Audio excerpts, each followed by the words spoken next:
what happens when Democrats, like Gavin Newsom did, say that these people are part of an authoritarian government. When the left-wing media lies about what they're doing, when they lie about who they're arresting, when they lie about the actual job of law enforcement, what they're doing is encouraging crazy people to go and commit violence.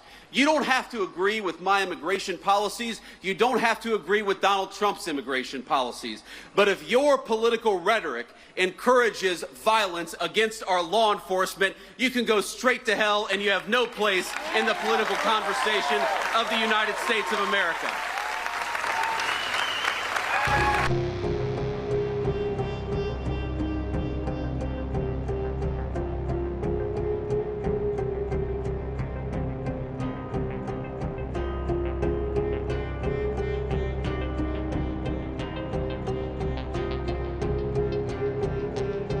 People will go to jail for this, but the President of the United States has made very clear we're taking a whole of government approach to this. We're looking at the funding networks. We're looking at the people who are inciting violence. We're looking at the people who are promoting and encouraging violence. That takes time to do it the right way, Laura. We're going to make sure that we do this the right way. With First Amendment concerns. Of course, you have to protect people's First Amendment rights.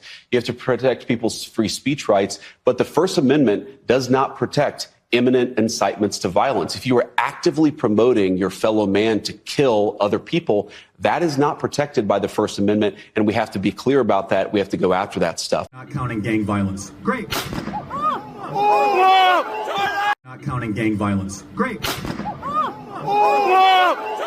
He never said anything about black women as a group. He made an argument for judging people of all races and backgrounds by their own individual merits. The very evidence she provides, this hack of a writer, shows that she lied about a dead man, and yet she wrote it. An esteemed magazine published it. It made it through the editors, and of course, liberal billionaires rewarded that attack. But consider the level of propaganda at work. Charlie was gunned down in broad daylight, and well-funded institutions of the left lied about what he said so as to justify his murder. People on the left are much likelier to defend and celebrate political violence. This is not a both sides problem. If both sides have a problem, one side has a much bigger and malignant problem, and that is the truth we must be told.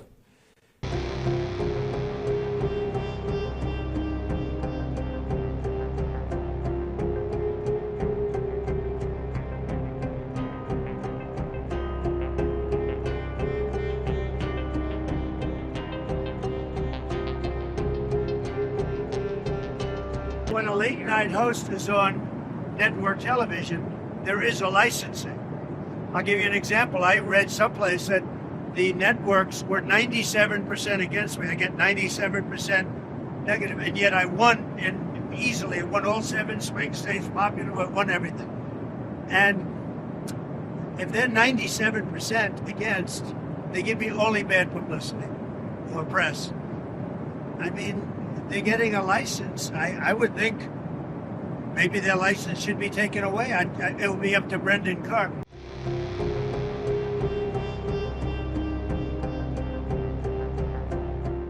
I think that reporting has to be at least accurate to an extent. Again, when somebody is given 97% of the stories are bad about a person, that's no longer free speech, that's no longer anything. That's just cheating, and they cheat.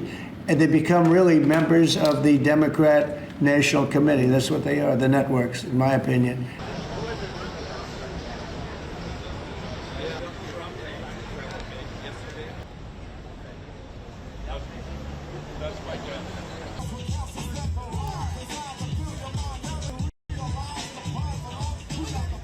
Yeah, no, I don't feel under attack, really. I mean, I think there's a response to every attack, and people love to laugh, and that's never going to change, and there's nothing anybody is ever going to be able to do about that. But it takes more courage now more than ever.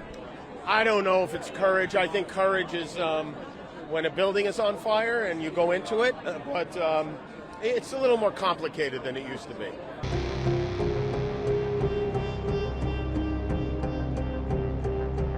I don't think what I have to say is going to make much of a difference. If you like me, you like me. If you don't, you don't. I have no illusions about changing anyone's mind. But I do want to make something clear because it's important to me as a human, and that is you understand that it was never my intention to make light of the murder of a young man.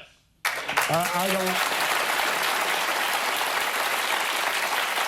don't think there's anything funny about it. I posted a message on Instagram on the day he was killed, sending love to his family and asking for compassion, and I meant it, and I still do.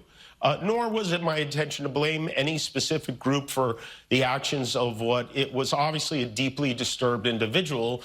That was really the opposite of the point I was trying to make, but I understand that to some that felt either ill-timed or unclear, or maybe both. And for those who think I did point a finger, I get why you're upset. If the situation was reversed, there's a good chance I'd have felt the same way. I have many friends and family members on the other side who I love and remain close to, even though we don't agree on politics at all. I don't think the murderer who shot Charlie Kirk represents anyone. This was a sick person. Mr. President, you won the White House in part because of high inflation.